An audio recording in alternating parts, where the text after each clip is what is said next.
राधे राधे मित्रों, जय श्री कृष्णा। आज आप श्रवण करेंगे 7 वारों की कथा, जिसको सुनने से मिलेगी आप सबको सभी देवी देवताओं की कृपा। आप सभी का जीवन मंगलमय हो। जय हो सूर्य भगवान की। आज आप श्रवण करेंगे रविवार व्रत की पौराणिक कथा। रविवार व्रत की पौराणिक कथा के अनुसार प्राचीन काल में एक बुढ़िया रहती थी। वह नियमित रूप से रविवार का व्रत करती। रविवार के दिन सूर्योदय से पहले उठकर बुढ़िया स्नानादि से निवृत्त होकर आंगन को गोबर से लीप कर स्वच्छ करती। उसके बाद सूर्य भगवान की पूजा करते हुए रविवार व्रत कथा सुनकर भगवान सूर्य को भोग लगाकर दिन में एक समय भोजन करती। सूर्य भगवान की अनुकंपा से बुढ़िया को किसी प्रकार की चिंता एवं कष्ट नहीं था। धीरे धीरे उसका घर धन धान्य से भर गया। उस बुढ़िया को सुखी होते देख उसकी पड़ोसन उससे जलने लगी। बुढ़िया ने कोई गाय नहीं पाल रखी थी, अतः वह अपनी पड़ोसन के आंगन में बंधी गाय का गोबर लाती थी। पड़ोसन ने कुछ सोचकर अपनी गाय को घर के भीतर बांध दिया। रविवार को गोबर न मिलने से बुढ़िया अपना आंगन नहीं लीप सकी। आंगन न लीप पाने के कारण उस बुढ़िया ने सूर्य भगवान को भोग नहीं लगाया और उस दिन स्वयं भी भोजन नहीं किया। सूर्यास्त होने पर बुढ़िया भूखी प्यासी सो गई। प्रातःकाल सूर्योदय से पूर्व उस बुढ़िया की आंख खुली तो वह अपने घर के आंगन में सुंदर गाय और बछड़े को देखकर हैरान हो गई। गाय को आंगन में बांधकर उसने जल्दी से उसे चारा लाकर खिलाया। पड़ोसन ने उस बुढ़िया के आंगन में बंधी सुंदर गाय और बछड़े को देखा तो वह उससे और अधिक चलने लगी। तभी गाय ने सोने का गोबर किया। गोबर को देखते ही पड़ोसन की आंखें फट गईं। पड़ोसन ने उस बुढ़िया को आसपास ना पाकर तुरंत उस गोबर को उठाया और अपने घर ले गई तथा अपनी गाय का गोबर वहां रख आई। सोने के गोबर से पड़ोसन कुछ ही दिनों में धनवान हो गई। गाय प्रतिदिन सूर्योदय से पूर्व सोने का गोबर किया करती थी और बुढ़िया के उठने से पहले पड़ोसन उस गोबर को उठाकर ले जाती थी। बहुत दिनों तक बुढ़िया को सोने के गोबर के बारे में कुछ पता ही नहीं चला। बुढ़िया पहले की तरह हर रविवार को भगवान सूर्यदेव का व्रत करती रही और कथा सुनती रही। लेकिन सूर्य भगवान को जब पड़ोसन की चालाकी का पता चला तो उन्होंने तेज आंधी चलाई। आंधी का प्रकोप देखकर बुढ़िया ने गाय को घर के भीतर बांध लिया। सुबह उठकर बुढ़िया ने सोने का गोबर देखा तो उसे बहुत आश्चर्य हुआ। उस दिन के बाद बुढ़िया गाय को घर के भीतर बांधने लगी। सोने के गोबर से बुढ़िया कुछ ही दिन में बहुत धनी हो गई। उस बुढ़िया के धनी होने से पड़ोसन बुरी तरह जल भुनकर राख हो गई और उसने अपने पति को समझा बुझाकर उसे नगर के राजा के पास भेज दिया। सुंदर गाय को देखकर राजा बहुत खुश हुआ। सुबह जब राजा ने सोने का गोबर देखा तो उसके आश्चर्य का ठिकाना ना रहा। उधर सूर्य भगवान को भूखी प्यासी बुढ़िया को इस तरह प्रार्थना करते देख उस पर बहुत करुणा आई।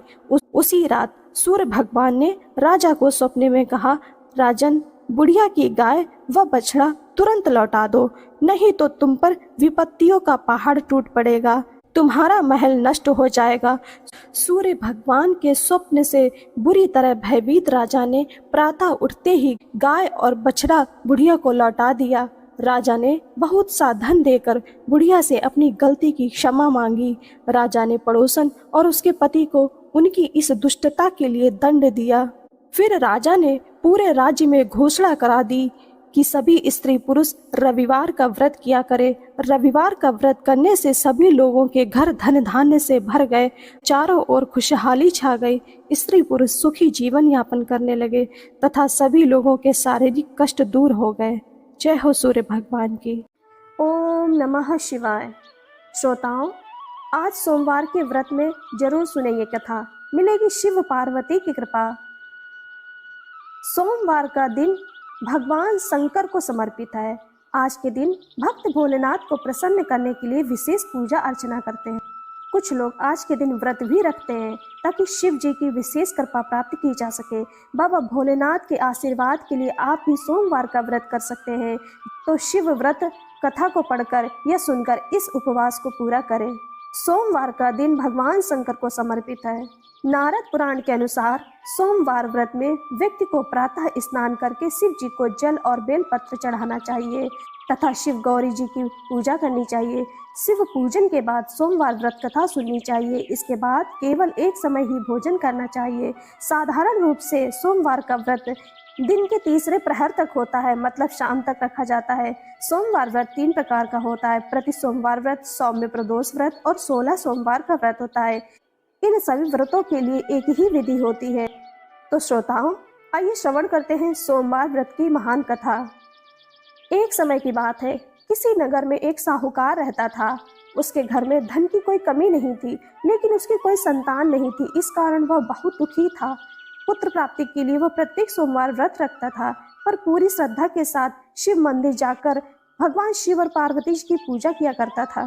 उसकी भक्ति देखकर एक दिन माँ पार्वती प्रसन्न हो गई और भगवान शिव से उस साहूकार की मनोकामना पूर्ण करने का आग्रह करने लगी। पार्वती जी की इच्छा सुनकर भगवान शिव ने कहा कि हे पार्वती, इस संसार में हर प्राणी को उसके कर्मों का फल मिलता है और जिसके भाग्य में जो हो उसे वो ही भोगना पड़ता है। लेकिन पार्वती जी ने साहूकार जी की भक्ति को मान रखने के लिए उसकी मनोकामना पूर्ण करने की इच्छा जताई। माता पार्वती के आग्रह पर शिव जी ने साहूकार को पुत्र प्राप्ति का वरदान तो दिया, लेकिन साथ ही ये भी कहा कि उसके बालक की आयु केवल 12 वर्ष ही होगी। माता पार्वती भगवान शिव की बातचीत को साहूकार सुन रहा था। उसे ना तो इस बात की खुशी थी और ना ही दुख। वह पहले की भांति शिव जी की पूजा करता रहा। कुछ समय के बाद साहूकार के घर एक पुत्र का जन्म हुआ। जब वह बालक 11 वर्ष का हुआ तो उसे पढ़ने के लिए काशी भेज दिया गया। साहूकार ने पुत्र के मामा को बुलाकर उसे बहुत सारा धन दिया और कहा कि तुम इस बालक को काशी विद्या प्राप्ति के लिए ले जाओ और मार्ग में यज्ञ करना। जहाँ भी यज्ञ कराओ वहाँ ब्राह्मणों को भोजन कराते और दक्षिणा देते हुए जाना। दोनों मामा भांजे इसी तरह यज्ञ कराते और ब्राह्मणों को दान दक्षिणा देते काशी की ओर चल पड़े। रात में एक नगर पड़ा जहाँ नगर के राजा की कन्या का विवाह हो रहा था, लेकिन जिस राजकुमार से उसका विवाह हो रहा था वह एक आंख से काना था। राजकुमार के पिता ने अपने पुत्र के काना होने की बात को छुपाने के लिए एक चाल सोची। साहूकार के पुत्र को देखकर उसके मन में एक विचार आया। उसने सोचा, क्या इस लड़के को दूल्हा बनाकर राजकुमारी से विवाह करा दूं? विवाह के बाद इसको धन देकर विदा कर दूंगा और राजकुमारी को अपने नगर से ले जाऊंगा। लड़के को दूल्हे के वस्त्र पहनाकर राजकुमारी से विवाह करा दिया। लेकिन साहूकार का पुत्र ईमानदार था, उसे ये बात न्याय संगत नहीं लगी। उसने अवसर पाकर राजकुमारी की चुन्नी के पल्ले पर लिख दिया कि तुम्हारा विवाह तो मेरे साथ हुआ है, लेकिन जिस राजकुमार के संग तुम्हें भेजा जाएगा वह एक आंख से काना है। मैं तो काशी में पढ़ने जा रहा हूँ। जब राजकुमारी ने चुन्नी पर लिखी बातें पढ़ी तो उसने अपने माता पिता को यह बात बताई। राजा ने अपनी पुत्री को विदा नहीं किया, जिससे बारात वापस चली गई। दूसरी ओर साहूकार का लड़का और उसका मामा काशी पहुंचे और वहां जाकर उन्होंने यज्ञ किया। जिस दिन लड़के की आयु 12 साल की हुई उसी दिन यज्ञ रखा गया। लड़के ने अपने मामा से कहा कि मेरी तबीयत कुछ ठीक नहीं लग रही। मामा ने कहा कि तुम अंदर जाकर सो जाओ। शिव जी के वरदान अनुसार कुछ ही देर बाद उस बालक के प्राण निकल गए। मृत भांजे को देख उसके मामा ने विलाप करना शुरू कर दिया। संयोगवश उसी समय शिव जी और माता पार्वती उधर से जा रहे थे। पार्वती ने भगवान से कहा, स्वामी, मुझे इसके रोने के स्वर सहन नहीं हो रहा है, आप इस व्यक्ति के कष्ट को अवश्य दूर करें। जब शिव जी मृत बालक के समीप गए तो वह बोले कि यह उसी साहूकार का पुत्र है जिसे मैंने 12 वर्ष की आयु वरदान में दिया था। अब इसकी आयु पूरी हो चुकी है। लेकिन मात्र भाव से विभोर माता पार्वती ने कहा, हे महादेव, आप इस बालक को और आयु देने की कृपा करें, अन्यथा इसके वियोग में इसके माता पिता भी तड़प तड़प कर मर जाएंगे।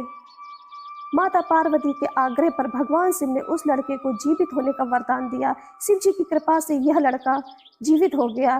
शिक्षा समाप्त करके लड़का मामा के साथ अपने नगर की ओर चल दिया। दोनों चलते हुए उसी नगर में पहुंचे जहां उसका विवाह हुआ था। उस नगर में भी उन्होंने यज्ञ का आयोजन किया। उस लड़के के ससुर ने उसे पहचान लिया और महल में ले जाकर उसकी खातिरदारी की और अपनी पुत्री को विदा किया। इधर साहूकार और उसकी पत्नी भूखे प्यासे रहकर बेटी की प्रतीक्षा कर रहे थे। उन्होंने प्रण कर रखा था कि यदि उन्हें अपनी बेटी की मृत्यु का समाचार मिला तो वह भी प्राण त्याग देंगे, परंतु अपने बेटे के जीवित होने का समाचार पाकर वो बेहद प्रसन्न हुए। उसी रात भगवान शिव ने व्यापारी के स्वप्न में आकर कहा कि कि हे श्रेष्ठी, मैंने तेरे सोमवार व्रत करने और व्रत कथा सुनने से प्रसन्न होकर तेरे पुत्र को लंबी आयु प्रदान की। इसी प्रकार जो कोई सोमवार व्रत कथा करता है या तथा सुनता है और पढ़ता है, उसके सभी दुख दूर होते हैं और समस्त मनोकामनाएं पूर्ण होती हैं। ओम नमः शिवाय। जय श्री राम फ्रेंड्स, आज आप श्रवण करेंगे मंगलवार व्रत की एक पावन कथा। एक समय की बात है, एक ब्राह्मण दंपति की कोई संतान नहीं थी, जिस कारण वह बेहद दुखी थे। एक समय ब्राह्मण वन में हनुमान जी की पूजा के लिए गया। वहां उसने पूजा के साथ महावीर जी से एक पुत्र की कामना की। घर पर उसकी स्त्री भी पुत्र प्राप्ति के लिए मंगलवार का व्रत करती थी। वह मंगलवार के दिन व्रत के अंत में हनुमान जी को भोग लगाकर ही भोजन करती थी। एक बार व्रत के दिन ब्राह्मणी ना भोजन बना पाई और ना ही हनुमान जी को भोग लगा सकी। उसने प्रण किया कि वह अगले मंगलवार को हनुमान जी को भोग लगाकर ही भोजन ग्रहण करेगी। वह भूखी प्यासी 6 दिन तक पड़ी रही। मंगलवार के दिन बेहोश हो गई। हनुमान जी की उसकी निष्ठा और लगन को देखकर प्रसन्न हुए। उन्होंने आशीर्वाद स्वरूप ब्राह्मणी को एक पुत्र दिया और कहा कि यह तुम्हारी बहुत सेवा करेगा। बालक को पाकर ब्राह्मणी अति प्रसन्न हुई। उसने बालक का नाम मंगल रखा। कुछ समय उपरांत जब ब्राह्मण घर आया तो बालक को देख पूछा कि वह कौन है। पत्नी बोली कि मंगलवार व्रत से प्रसन्न होकर हनुमान जी ने उसे यह बालक दिया है। ब्राह्मण को अपनी पत्नी की बात पर विश्वास नहीं हुआ। एक दिन मौका देख ब्राह्मण ने बालक को कुएं में गिरा दिया। घर पर लौटने पर ब्राह्मणी ने पूछा कि मंगल कहाँ है। तभी पीछे से मंगल मुस्कुराकर आया। उसे वापस देखकर ब्राह्मण आश्चर्यचकित रह गया। रात को हनुमान जी ने उसे सपने में दर्शन दिए और बताया कि यह पुत्र उसे उन्होंने दिया है।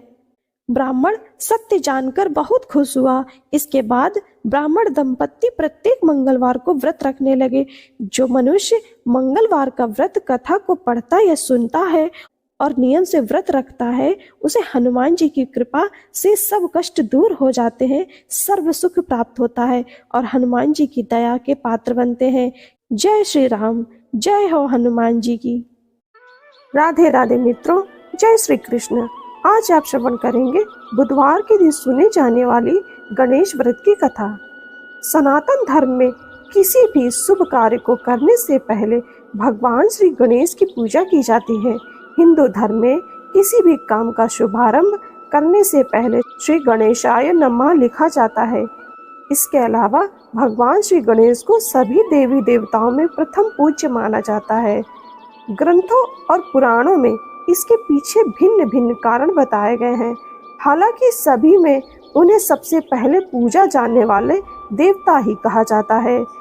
इसकी जानकारी ज्यादातर लोगों को है, लेकिन ये बहुत कम लोग जानते हैं कि त्रिदेव ब्रह्मा, विष्णु और महेश से भी पहले भगवान गणेश की ही पूजा क्यों की जाती है। आइए जानते हैं इसके पीछे की पौराणिक कथा। दरअसल भगवान श्री गणेश बुद्धि के देवता माने जाते हैं और इनकी पूजा करने से सभी प्रकार की विघ्न और बाधाएं दूर होती हैं। ऐसा माना जाता है कि किसी भी मांगलिक अनुष्ठान या शुभ काम में गणपति की पूजा से सद्बुद्धि मिलती है, जिससे काम में सफलता मिलती है। बता दें कि पौराणिक कथा के अनुसार एक बार सभी देवताओं में विवाद हो गया कि धरती पर सबसे पहले पूजा किसकी होनी चाहिए। सभी देवता अपने आप को एक दूसरे से सर्वश्रेष्ठ बताने लगे। इसको देखते हुए नारद जी ने सभी को भगवान शंकर के पास जाकर उनसे इस समस्या का हल पूछने को कहा। भगवान शिव के पास पहुंचे सभी देवता इस समस्या को लेकर भगवान शिव के पास पहुंचे और उनको पूरी स्थिति के बारे में बताया। भगवान शिव ने देवताओं के इस विवाद को देखते हुए उसे सुलझाने के लिए एक योजना बनाई। उन्होंने इसके लिए एक प्रतियोगिता आयोजित की। प्रतियोगिता के अनुसार सभी देवगणों को अपने अपने वाहन पर बैठकर पूरे ब्रह्मांड का चक्कर लगाने के लिए कहा गया। जो भी देवता ब्रह्मांड की परिक्रमा करके सबसे पहले वापस आएगा, उसे ही धरती पर प्रथम पूजनीय देवता माना जाएगा। भगवान शिव की ये बात सुनकर सभी देवता अपने अपने वाहन लेकर ब्रह्मांड की परिक्रमा के लिए निकल गए। इस प्रतियोगिता में गणेश जी भी शामिल थे और उनकी सवारी चूहा है। चूहे की गति बहुत धीमी होती है और ऐसे में गणेश जी सोच में पड़ गए। इसके बाद उन्होंने ब्रह्मांड का चक्कर लगाने की बजाय अपने माता पिता भगवान शिव और माता पार्वती की 7 बार परिक्रमा की और हाथ जोड़कर उनके सामने खड़े हो गए। माता पिता को दिया सर्वोच्च स्थान। जब सभी देवता ब्रह्मांड का चक्कर लगाकर वापस लौटे तब वहां गणेश जी पहले से मौजूद थे और भगवान शिव ने गणेश जी को विजयी घोषित कर दिया, जिसे सुनकर सभी देवता अचंभित हो गए कि चूहे की सवारी से पूरे ब्रह्मांड का चक्कर इतनी जल्दी कैसे लगाया जा सकता है। तब भगवान शिव ने बताया कि माता पिता को संपूर्ण ब्रह्मांड में सर्वोच्च स्थान दिया गया है और उन्हें धरती पर देवताओं के समान माना जाता है। गणेश जी ने ब्रह्मांड का चक्कर लगाने के बजाय माता पिता की परिक्रमा की है। भगवान शिव की बात सुनकर सभी देवता उनके निर्णय से सहमत हो गए और तभी से गणेश जी को प्रथम पूजनीय देवता माना गया। श्रोताओं, आप सभी का जीवन मंगलमय हो। जय हो गणेश भगवान की। जय भोले बाबा की। शंकर शिव जी की आराधना धूप बेलपत्र आदि से करनी चाहिए। बुद्ध की कथा के अनुसार एक पुरुष का नया नया विवाह हुआ था। विवाह के 2 दिनों बाद उसकी पत्नी मायके चली गई। कुछ दिनों के बाद वह पुरुष अपनी पत्नी को लेने उसके यहाँ गया। बुधवार को जब वह पत्नी के साथ लौटने लगा तो ससुराल पक्ष ने उसे रोकने का प्रयत्न किया। विदाई के लिए बुधवार शुभ नहीं है, लेकिन वह नहीं माना और पत्नी के साथ बैलगाड़ी में चल पड़ा। विवश होकर सास ससुर ने अपनी जमाई और पुत्री को भारी मन से विदा किया। नगर के बाहर पहुंचने पर पत्नी को प्यास लगी। पुरुष लोटा लेकर पानी की तलाश में चल पड़ा। पत्नी एक पेड़ के नीचे बैठ गई। थोड़ी देर के बाद पुरुष पानी लेकर वापस लौटा। तब उसने देखा कि उसकी पत्नी किसी के साथ हंस हंस कर बातें कर रही है और उसके लोटे से पानी पी रही है। उसको क्रोध आ गया। वह निकट पहुंचा तो उसके आश्चर्य का ठिकाना नहीं था, क्योंकि उस आदमी की सूरत उसी की भांति थी। पत्नी भी सोच में पड़ गई कि दोनों पुरुष झगड़ने लगे।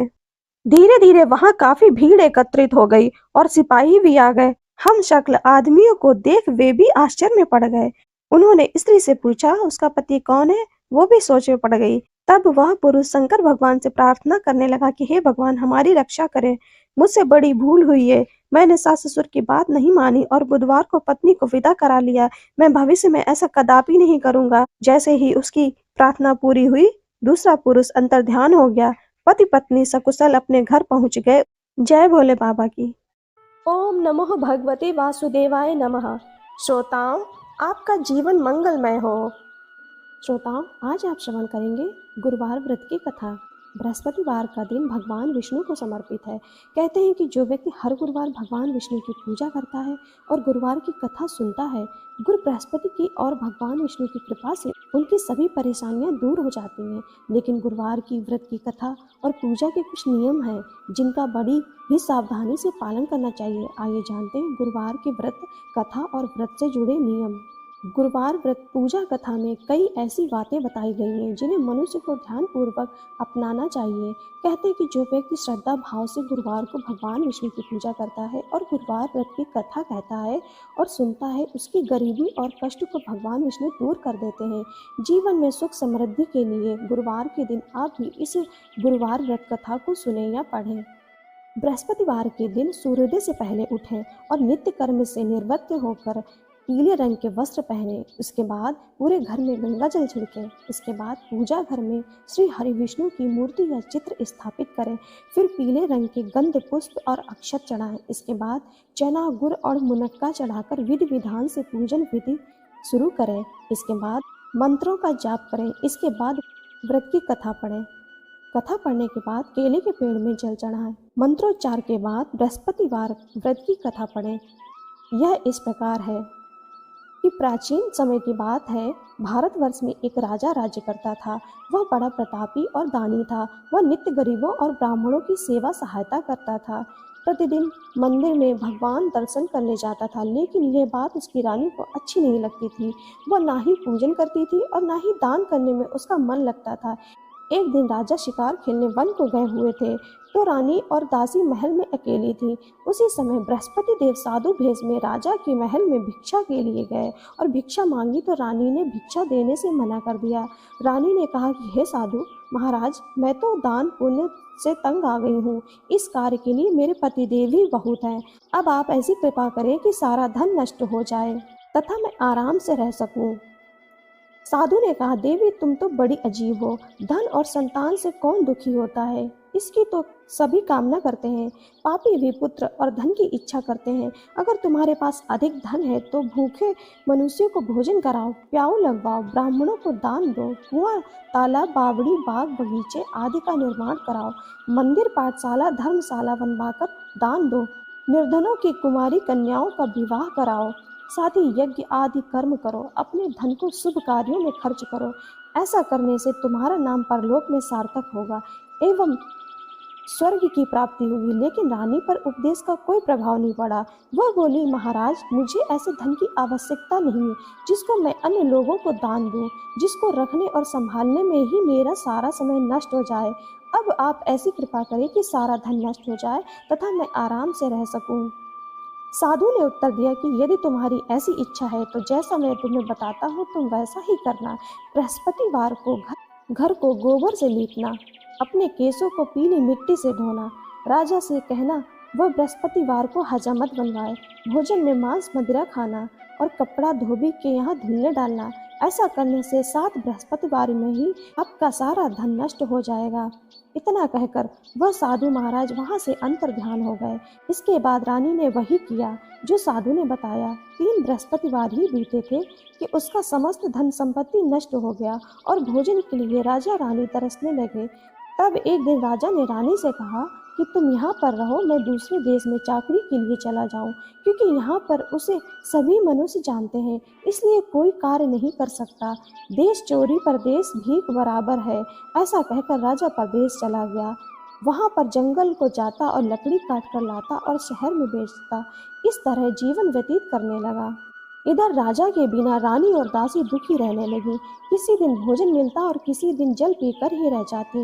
एक समय जब रानी और दासियों को 7 दिन बिना भोजन के रहना पड़ा, तो रानी ने अपनी दासी से कहा, हे दासी, पास ही के नगर में मेरी बहन रहती है, वो बड़ी धनी है, तो उसके पास जा और 5 सेर बेझर मांग कर ले आ, ताकि कुछ समय के लिए थोड़ा बहुत गुजर बसर हो जाए। दासी रानी की बहन के पास गई। उस दिन बृहस्पतिवार था। रानी की बहन उस समय बृहस्पतिवार की कथा सुन रही थी। दासी ने रानी की बहन को अपनी रानी का संदेश दिया, लेकिन रानी की बहन ने कोई उत्तर नहीं दिया। जब दासी को रानी की बहन से कोई उत्तर नहीं मिला तो वह दुखी हुई, उसे क्रोध भी आया। दासी ने वापस आकर रानी को सारी बात बता दी। सुनकर रानी ने कहा कि हे दासी, इसमें उसका कोई दोष नहीं है। जब बुरे दिन आते हैं तब कोई सहारा नहीं, अच्छे बुरे का पता विपत्ति में ही लगता है। जो ईश्वर की इच्छा होगी वही होगा, यह सब हमारे भाग्य का दोष है। ये सब कहकर रानी ने अपने भाग्य को कोसा। उधर रानी की बहन ने सोचा कि मेरी बहन की दासी आई थी, लेकिन मैं उससे नहीं बोली, इससे वह बहुत दुखी हुई होगी। कथा सुनकर और पूजन समाप्त कर अपनी बहन के घर गई और कहने लगी कि हे बहन, मैं बृहस्पतिवार का व्रत कर रही थी, तुम्हारी दासी गई, लेकिन जब तक कथा होती तब तक ना उठते हैं और ना बोलते हैं, इसलिए मैं नहीं बोली। कहो दासी, क्यों गई थी? रानी बोली, बहन, हमारे घर अनाज नहीं था। ऐसा कहते कहते रानी की आंखें भर आईं। उसने दासियों समेत 7 दिन तक भूखा रहने की बात भी अपनी बहन को बता दी। इसलिए मैंने दासी को तुम्हारे पास 5 सेर बेजर लेने के लिए भेजा था। रानी की बहन बोली, बहन देखो, बृहस्पति देव सबकी मनोकामनाएं पूर्ण करते हैं। देखो, शायद तुम्हारे घर में अनाज रखा हो। पहले तो रानी को विश्वास नहीं हुआ, परंतु बहन के आग्रह करने पर उसने दासी को अंदर भेजा। दासी घर के अंदर गई तो वहां पर उसे एक घड़ा बेजर से भरा मिला। उसे बड़ी हैरानी हुई। उसने बाहर आकर रानी को बताया।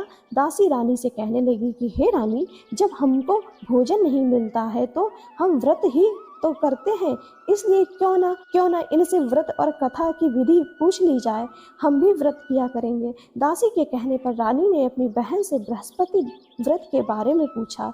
उसकी बहन ने बताया, बृहस्पतिवार के व्रत में चने की दाल, गुड़ और मुनक्का से विष्णु भगवान को केले के वृक्ष की जड़ में पूजन करें तथा दीपक जलाएं और कथा सुने। उस दिन एक ही समय भोजन करें।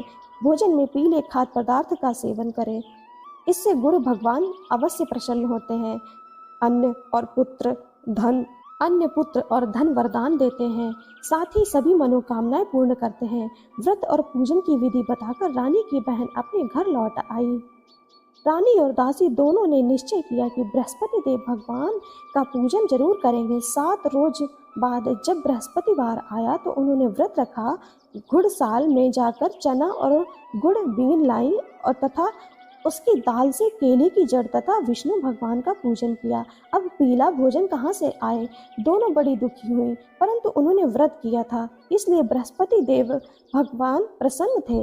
एक साधारण व्यक्ति के रूप में वे 2 थालों में पीला भोजन लेकर आए और दासी को देकर बोले, हे दासी, ये भोजन तुम्हारे और तुम्हारी रानी के लिए है, इसे तुम दोनों ग्रहण करना। दासी भोजन पाकर बहुत प्रसन्न हुई। उसने रानी से कहा, चलो रानी जी, भोजन कर लो। परंतु रानी को भोजन आने के बारे में कुछ पता ही नहीं था, इसलिए उसने कहा कि जा तू ही भोजन कर, क्योंकि तू व्यर्थ में हमारी हंसी उड़ाती है।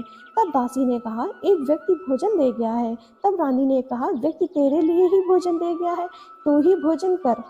तब दासी ने कहा कि वह व्यक्ति हम दोनों के लिए 2 थालों में सुंदर पीला भोजन दे गया है, इसलिए मैं और आप दोनों ही साथ साथ भोजन करेंगे।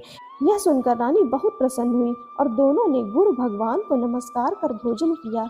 उसके बाद से वे प्रत्येक बृहस्पतिवार को गुरु भगवान का व्रत और पूजन करने लगी। बृहस्पति भगवान की कृपा से उनके पास धन हो गया, लेकिन रानी फिर पहले की तरह आलस्य करने लगी। तब दासी बोली, देखो रानी, तुम पहले भी इस प्रकार आलस्य करती थी, तुम्हें धन के रखने में कष्ट होता था, इस कारण सभी धन नष्ट हो गया। अब गुरु भगवान की कृपा से धन मिला है तो फिर तुम्हें आलस्य होता है। बड़ी मुसीबतों के बाद हमने ये धन पाया है, इसलिए हमें दान पुण्य करना चाहिए। अब तुम भूखे मनुष्य को भोजन कराओ, प्याऊ लगवाओ, ब्राह्मणों को दान दो, कुआं, तालाब, बावड़ी और बाग बगीचे आदि का निर्माण कराओ, मंदिर, पाठशाला और धर्मशाला बनवाकर दान दो, निर्धनों की कुमारी कन्याओं का विवाह कराओ, साथ ही यज्ञ आदि कर्म करो, अपने धन को शुभ कार्यों में खर्च करो, जिससे तुम्हारे कुल का यश बढ़े और स्वर्ग प्राप्त हो, पितृ प्रसन्न हो। दासी की बात मानकर रानी शुभ कर्म करने लगी, उसका यश फैलने लगा।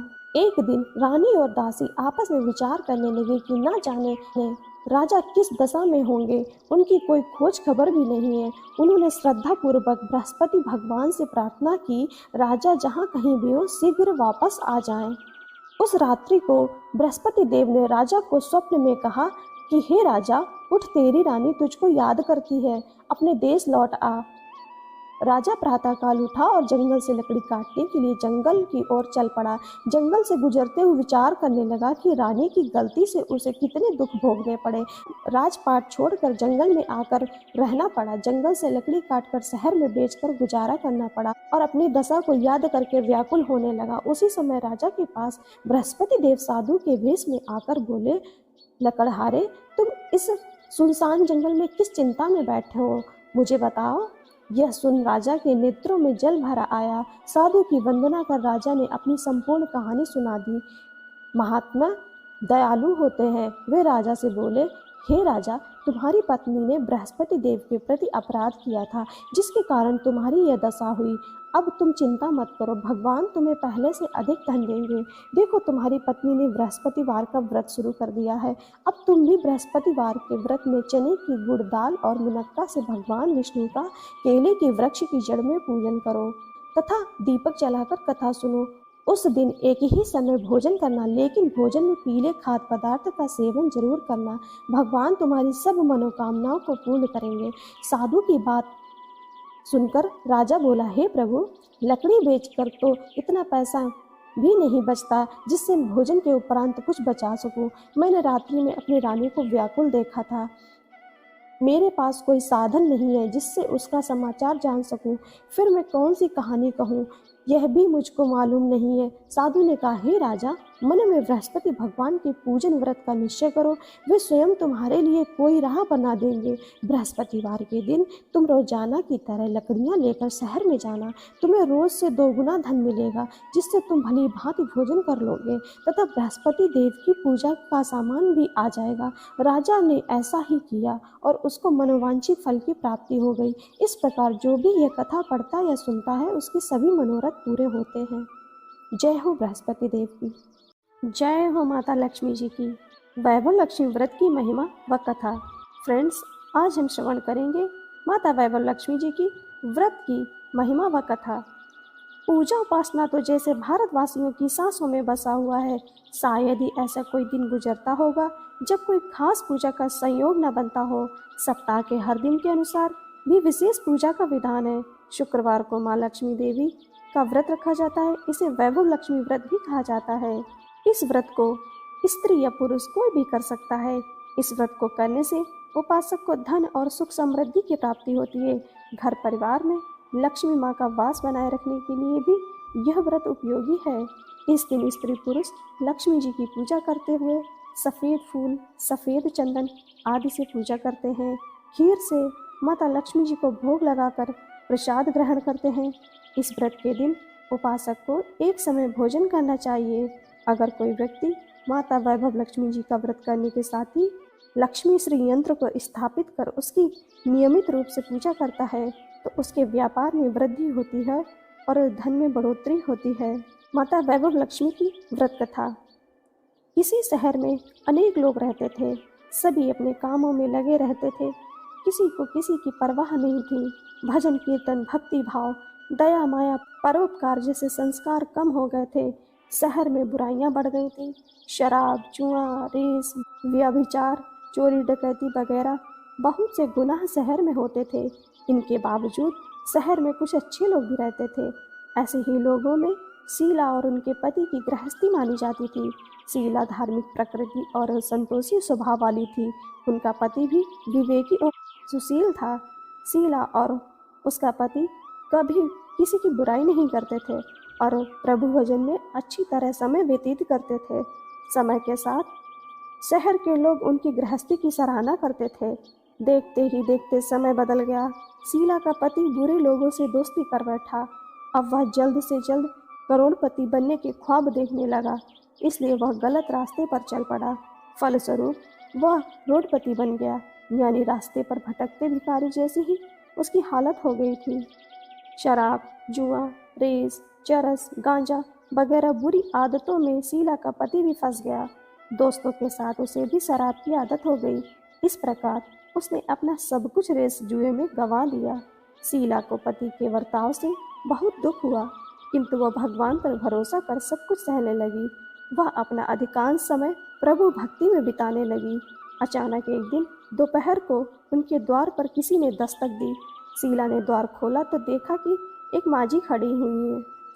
उसके चेहरे पर अलौकिक तेज निखर रहा था। उनकी आंखों से मानो अमृत बरस रहा हो। उसका भव्य चेहरा करुणा और प्यार से छलक रहा था। उनको देखते ही शीला के मन में अपार शांति छा गई। शीला के रोम रोम में आनंद छा गया। शीला उस माँझी को अंदर ले आई और घर में बिठाने के लिए कुछ भी नहीं था, अतः शीला ने सकुचाकर एक फटी हुई चादर पर उनको बिठाया। माँझी बोली, क्यों शीला, मुझे पहचाना नहीं? हर शुक्रवार को लक्ष्मी जी के मंदिर में भजन कीर्तन के समय में मैं भी वहीं आती थी। इसके बावजूद शीला कुछ समझ नहीं पा रही थी। फिर माँझी बोली, तुम बहुत दिनों से मंदिर नहीं आई, अतः मैं तुम्हें देखने चली आई। माँझी के अति प्रेम में भरे शब्दों से शीला का हृदय पिघल गया। उसकी आंखों में आंसू आ गए और वह बिलक बिलक कर रोने लगी। माँझी ने कहा, बेटी, सुख और दुख तो धूप और छांव जैसे होते हैं। धैर्य रखो बेटी, मुझे तेरी सारी परेशानी पता है। माँझी के व्यवहार से शीला को काफ़ी संबल मिला और सुख की आस में उसने माँझी को अपनी सारी कहानी कह सुनाई।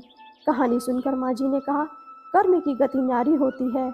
हर इंसान को अपने कर्म भुगतने ही पड़ते हैं, इसलिए तू चिंता मत कर।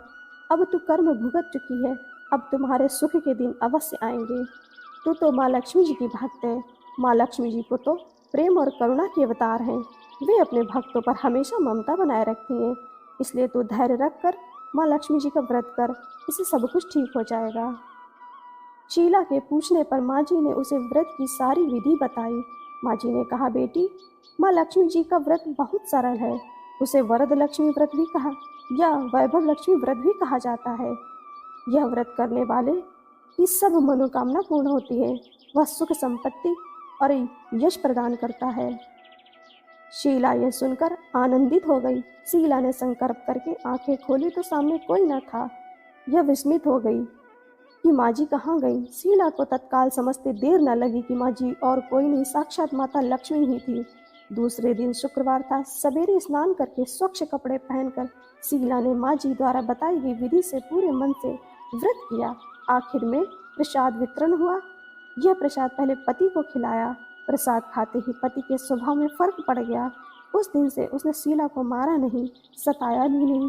शीला को बहुत आनंद हुआ। उसके मन में वैभव लक्ष्मी व्रत के लिए श्रद्धा और बढ़ गई। शीला ने पूर्ण श्रद्धा भक्ति भाव से 21 शुक्रवार तक वैभव लक्ष्मी व्रत की विधि की। 21वें शुक्रवार को माँ जी के कहे मुताबिक उद्यापन विधि करके 7 स्त्रियों को वैभव लक्ष्मी व्रत की 7 पुस्तकें उपहार में दी। फिर माता जी के धन लक्ष्मी स्वरूप की छवि को वंदन करके भाव से मन ही मन प्रार्थना करने लगी कि हे माँ धन लक्ष्मी, मैंने आपका वैभव लक्ष्मी व्रत करने की मन्नत मानी थी, वह व्रत आज पूर्ण हुआ। हे माँ, मेरी हर विपत्ति दूर करो, आप हमारा सबका कल्याण करो। जिसे संतान ना हो उसे संतान देना, सौभाग्यवती स्त्री का सौभाग्य अखंड रखना, कुंवारी लड़की को मन भावन पति देना।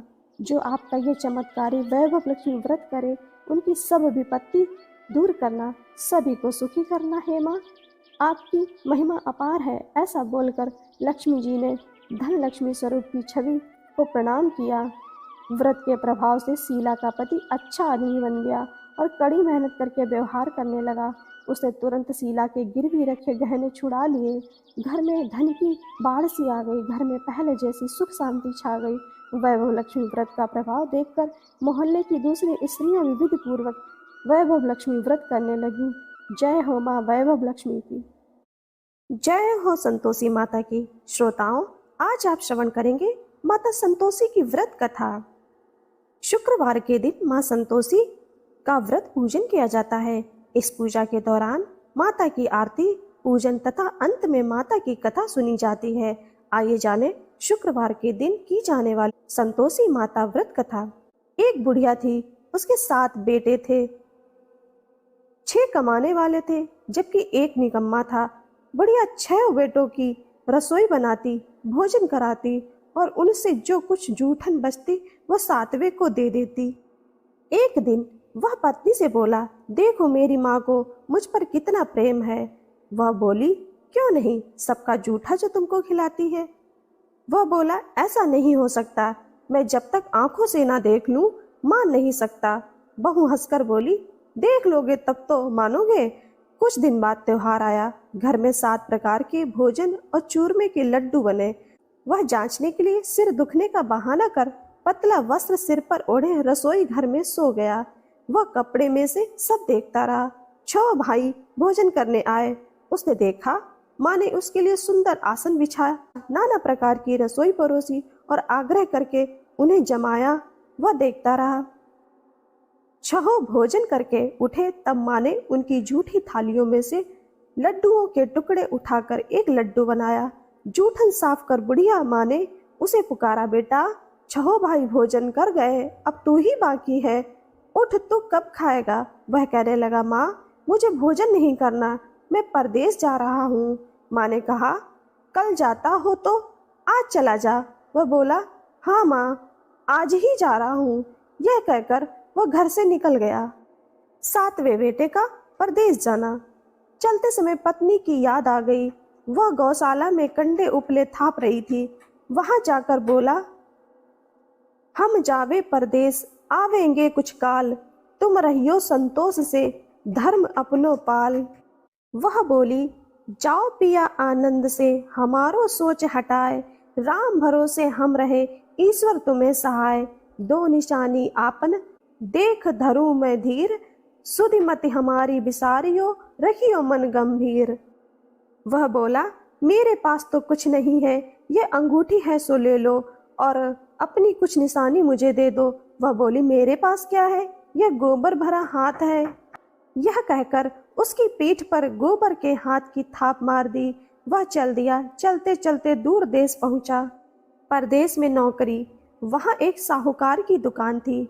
वहां जाकर कहने लगा, भाई मुझे नौकरी पर रख लो। साहूकार को जरूरत थी। बोला, रह जा। लड़के ने पूछा, तनख्वाह क्या दोगे? साहूकार ने कहा, काम देखकर दाम मिलेंगे। साहूकार की नौकरी मिली। वह सुबह 7 बजे से 10 बजे तक नौकरी बजाने लगा। कुछ दिनों बाद दुकान का सारा लेन देन, हिसाब किताब, ग्राहकों को माल बेचना, सारा काम करने लगा। साहूकार के 7-8 नौकर थे। वे सब चक्कर खाने लगे। ये तो बहुत होशियार बन गया है। सेठ ने भी काम देखा और 3 महीने में ही उसे आधे मुनाफे का हिस्सेदार बना लिया। वह कुछ वर्ष में ही नामी सेठ बन गया और मालिक सारा कारोबार उस पर छोड़कर चला गया। पति की अनुपस्थिति में सास का अत्याचार। इधर उसकी पत्नी को सास ससुर दुख देने लगे। सारी गृहस्थी का काम करा के उसे लकड़ी लेने जंगल में भेजते। इस बीच घर के आटे से जो भूसी निकलती उसकी रोटी बनाकर रख दी जाती और फूटे नारियल की नारेली में पानी। एक दिन वह लकड़ी लेने जा रही थी। रास्ते में बहुत सी स्त्रियां संतोषी माता का व्रत करती दिखाई दी। संतोषी माता का व्रत।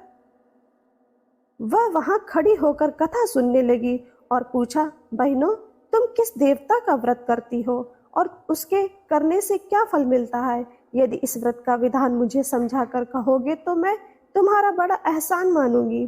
तब उनमें से एक स्त्री बोली, सुनो, यह संतोषी माता का व्रत है। इसके करने से निर्धनता, दरिद्रता का नाश होता है और जो कुछ मन में कामना हो वह संतोषी माता की कृपा से पूरी होती है। तब उसने उससे व्रत की विधि पूछी। संतोषी माता की व्रत विधि। वह भक्तिनी स्त्री बोली, 1.25 आने का गुड़ चना लेना, इच्छा हो तो 5.25 आने का लेना, या 1.25 रुपए का भी सहूलियत के अनुसार लाना। बिना परेशानी और श्रद्धा व प्रेम से जितना भी बन पड़े सवाया लेना। प्रत्येक शुक्रवार को निराहार रहकर कथा सुनना। इसके बीच क्रम टूटे नहीं, लगातार नियम पालन करना। सुनने वाला कोई न मिले तो घी का दीपक जला उसके आगे या जल के पात्र को सामने रखकर कथा कहना। जब कार्य सिद्ध ना हो, नियम का पालन करना और कार्य सिद्ध हो जाने पर व्रत का उद्यापन करना। 3 मास में माता फल पूरा करती हैं। यदि किसी के ग्रह खोटे भी हों तो भी माता वर्ष भर में कार्य सिद्ध करती हैं।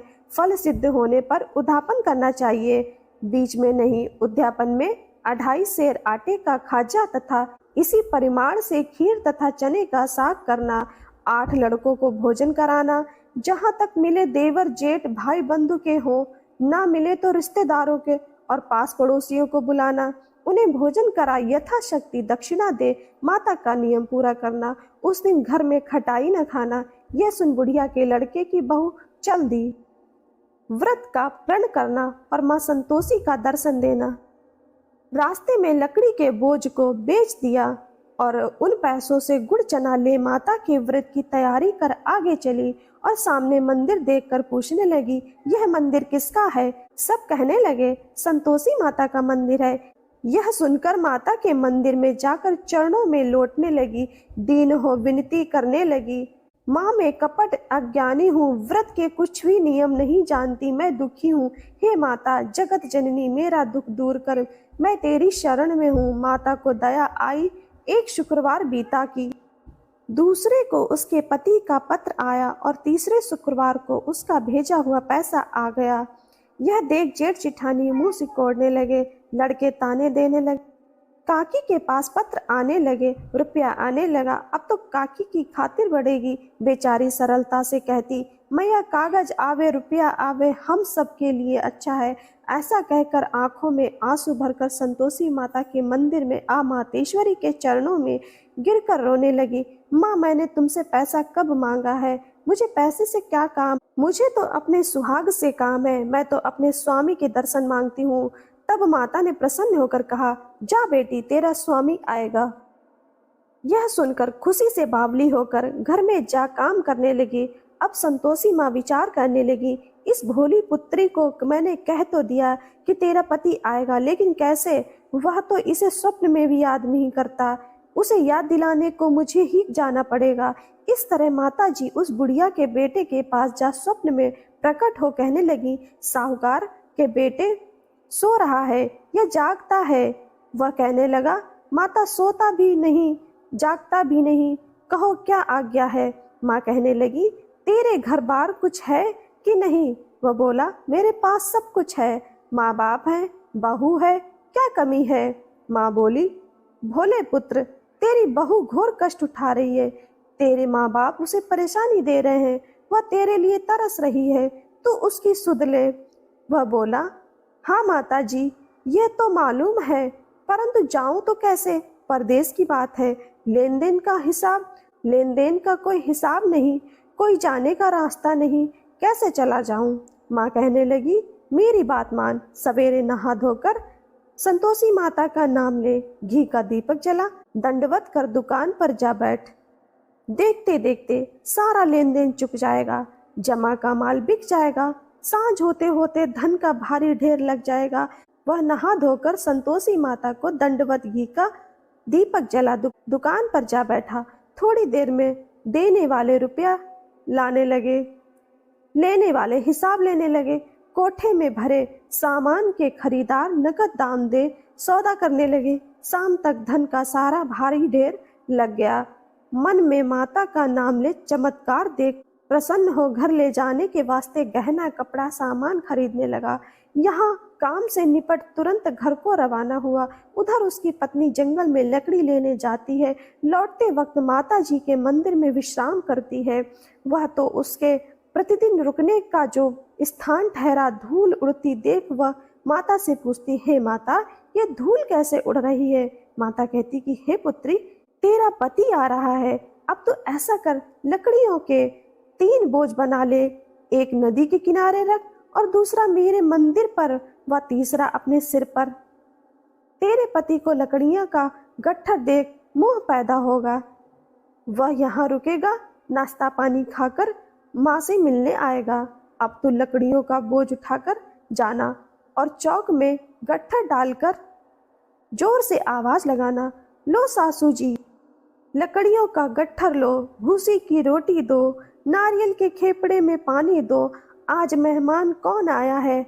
माता जी से बहुत अच्छा कहकर वह प्रसन्न मन से लकड़ियों के 3 गट्ठर बनाई, एक नदी के किनारे पर और एक माता जी के मंदिर पर रखा।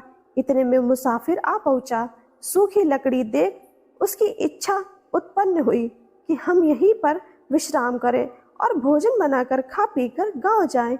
इसी तरह रुककर भोजन बना विश्राम करके गांव को गया। सबसे प्रेम से मिला। उसी समय सिर पर लकड़ी का गट्ठर लिए वह उतावली सी आती है। लकड़ियों का भारी बोझ आंगन में डालकर जोर से 3 आवाज देती है, लो सासू जी, लकड़ियों का गट्ठर लो, भूसी की रोटी दो, आज मेहमान कौन आया है? यह सुनकर उसकी सास बाहर आकर अपने दिए हुए कष्टों को भुलाने हेतु कहती है, बहू ऐसा क्यों कहती है? तेरा मालिक ही तो आया है, आ बैठ, मीठा भात खा, भोजन कर, कपड़े गहने पहन।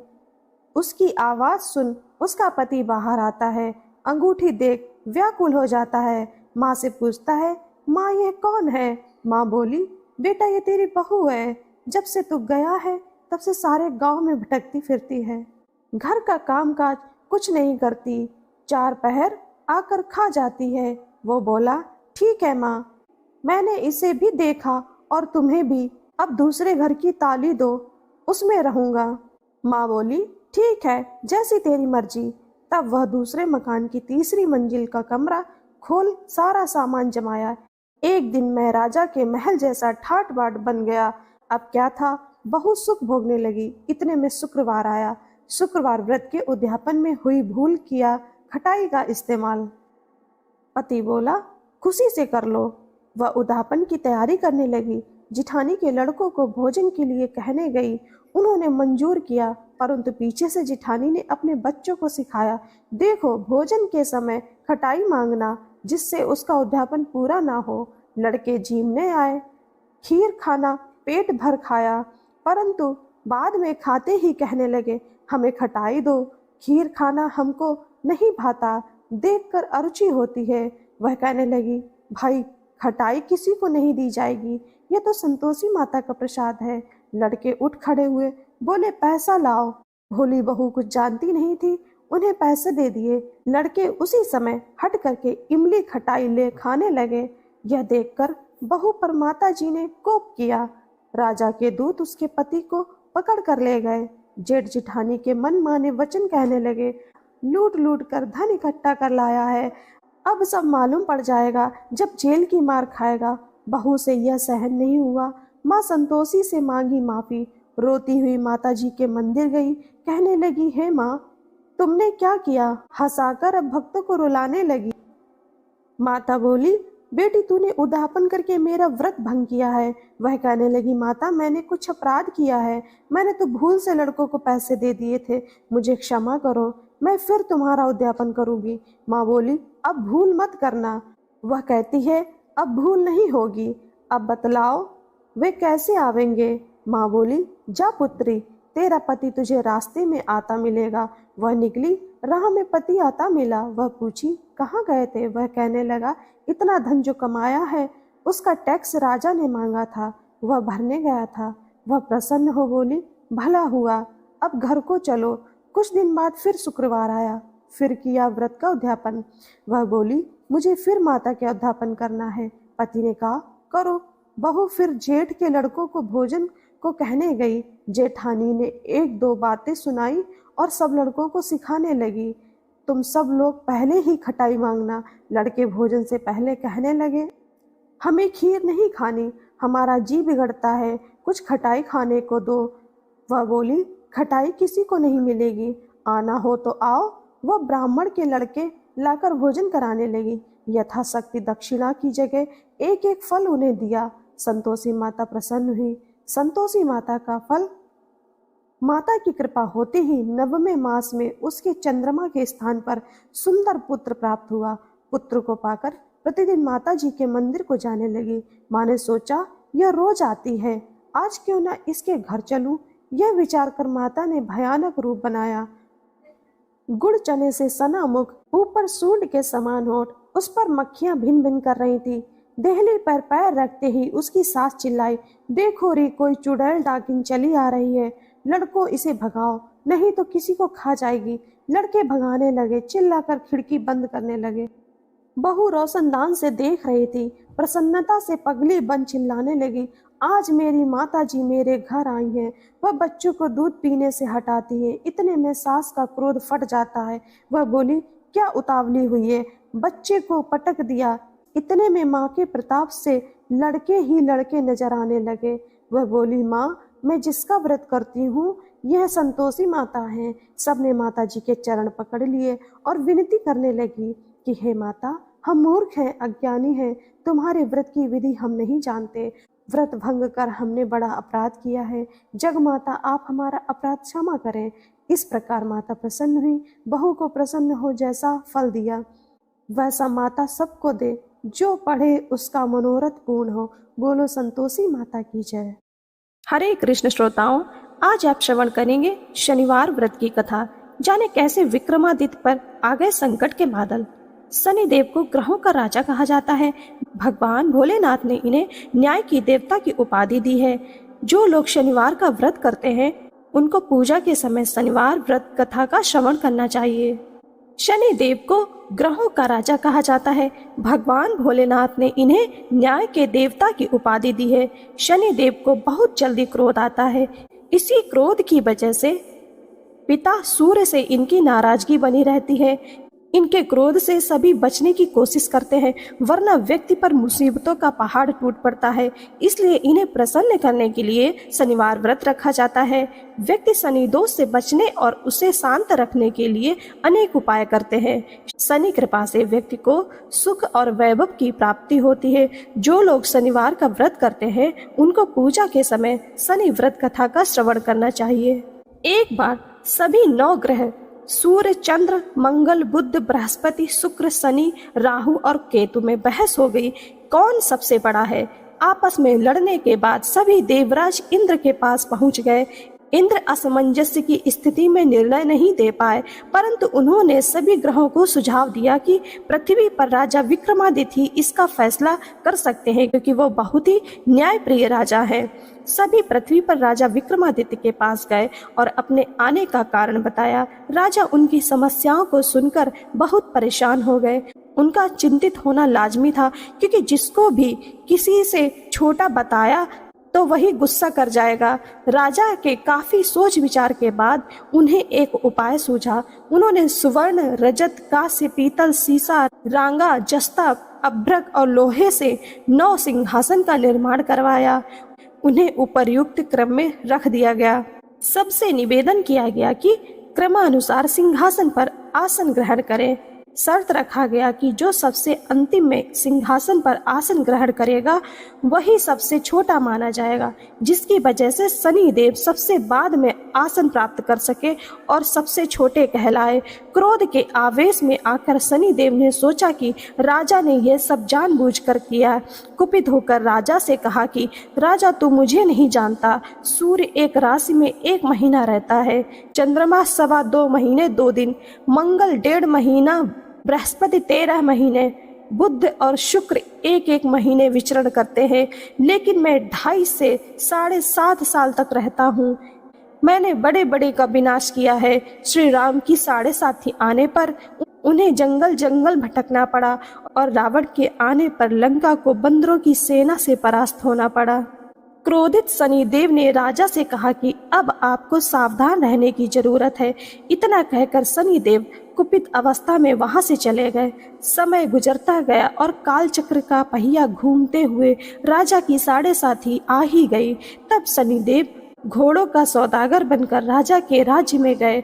उनके साथ अच्छे नस्ल के बहुत सारे घोड़े थे। तब राजा को सौदागर के घोड़ों का पता चला तो अश्वमेघ को अच्छे घोड़े खरीदने के लिए भेजा। अश्वपाल ने कई अच्छे घोड़े खरीदे। इसके अलावा सौदागर ने उपहार स्वरूप एक सर्वोत्तम नस्ल के घोड़े को राजा की सवारी हेतु दिया। राजा विक्रमादित्य जैसे ही उस घोड़े पर बैठे वह सरपट वन की ओर भागने लगा। जंगल के अंदर पहुंचकर वह गायब हो गया। भूख प्यास की स्थिति में राजा जंगल में भटकते रहे। अचानक उन्हें एक ग्वाला दिखाई दिया जिसने राजा की प्यास बुझाई। राजा ने प्रसन्नता में उसे अपनी अंगूठी देकर नगर की तरफ चले गए। वहां एक सेठ की दुकान पर पहुंचकर उन्होंने जल पिया और अपना नाम वीका बताया। भाग्यवश उस दिन सेठ की खूब आमदनी हुई। सेठ खुश होकर उन्हें अपने साथ घर लेकर गए। सेठ के घर में खूंटी पर एक हार टंगा था जिसको खूंटी निगल रही थी। कुछ ही देर में हार पूरी तरह से गायब हो गया। सेठ वापस आया तो हार गायब था। उसे लगा कि वीका ने ही उसे चुराया है। सेठ ने उसे वीका को कोतवाल से पकड़वा दिया और दंड स्वरूप राजा उसे चोर समझकर हाथ पैर कटवा दिया। अपंग अवस्था में उसे नगर के बाहर फेंक दिया गया। तभी वहां से एक तेली निकल रहा था जिसको वीका पर दया आ गई। उसने वीका को अपनी गाड़ी में बिठा लिया। वीका अपनी जीभ से बैलों को हाँकने लगा। कुछ समय पश्चात राजा की शनि दशा समाप्त हो गई। वर्ष काल आने पर वीका मल्हार गाने लगा। एक नगर की राजकुमारी मन भावनी ने मल्हार सुनकर मन ही मन प्रण कर लिया कि जो भी इस राग को गा रहा है वो उसी से ही विवाह करेगी। उन्होंने दासियों को खोजने के लिए भेजा, परंतु वापस आकर उन सभी ने बताया कि वह अपंग आदमी है। राजकुमारी यह जानकर भी नहीं मानी और अगले ही दिन वह अनशन पर बैठ गई। जब लाख समझाने पर राजकुमारी नहीं मानी तब राजा ने उस तेली को बुलवा भेजा और वीका से विवाह की तैयारी करने के लिए कहा। वीका से राजकुमारी का विवाह हो गया। एक दिन वीका के स्वप्न में शनिदेव ने आकर कहा कि देखा राजन, तुमने मुझे छोटा बताकर कितना दुख झेला। राजा ने क्षमा मांगते हुए हाथ जोड़कर कहा कि हे शनिदेव, जैसा दुख मुझे दिया किसी और को ऐसा दुख मत देना। शनिदेव इस विनती को मान गए और कहा कि मेरे व्रत और कथा से तुम्हारे सारे कष्ट दूर हो जाएंगे। जो भी नित्य मेरा ध्यान करेगा और चींटियों को आटा डालेगा उसकी सारी मनोकामनाएं पूर्ण हो जाएंगी। शनिदेव ने राजा को हाथ पैर भी वापस दिए। दूसरे दिन जब सुबह राजकुमारी की आंख खुली तब वह आश्चर्यचकित हो गई। वीका ने मनभावनी को बताया कि वह उज्जैन का राजा विक्रमादित्य है। मनभावनी खुशी से फूले नहीं समा रही थी। राजा और नगरवासी सभी अत्यंत प्रसन्न हुए। सेठ ने जब यह सुना तो वह पैरों पर गिरकर क्षमा मांगने लगा। राजा ने कहा कि यह सब शनिदेव के कोप का प्रभाव था, इसमें किसी का कोई दोष नहीं है। सेठ ने निवेदन करते हुए कहा कि मुझे शांति तभी मिलेगी जब आप मेरे घर चलकर भोजन करेंगे। सेठ ने कई प्रकार के व्यंजनों से राजा का सत्कार किया। जब राजा भोजन कर रहे थे तभी जो खूंटी हार निगल रही थी वही अब उसे उगल रही थी। सेठ ने अनेक मोहरे देकर राजा का धन्यवाद किया और अपनी कन्या श्री कंवरी से पानी ग्रहण का निवेदन किया। राजा ने सहर्ष स्वीकार कर लिया। राजा अपनी दोनों रानियों मनभावनी और श्री कंवरी को लेकर उज्जैन नगरी लौट आए। सारे नगर में दीपमाला और खुशी मनाई। राजा ने घोषणा करते हुए कहा कि मैंने शनिदेव को सबसे छोटा बताया था, लेकिन असल में वही सर्वोपरि हैं। तब से सारे राज्य में शनिदेव की पूजा और कथा नियमित होने लगी। सारी प्रजा के बीच खुशी और आनंद का वातावरण बन गया। शनिदेव की व्रत की कथा को जो भी सुनता या पढ़ता है उसके सारे दुख दूर हो जाते हैं। जय हो शनिदेव की।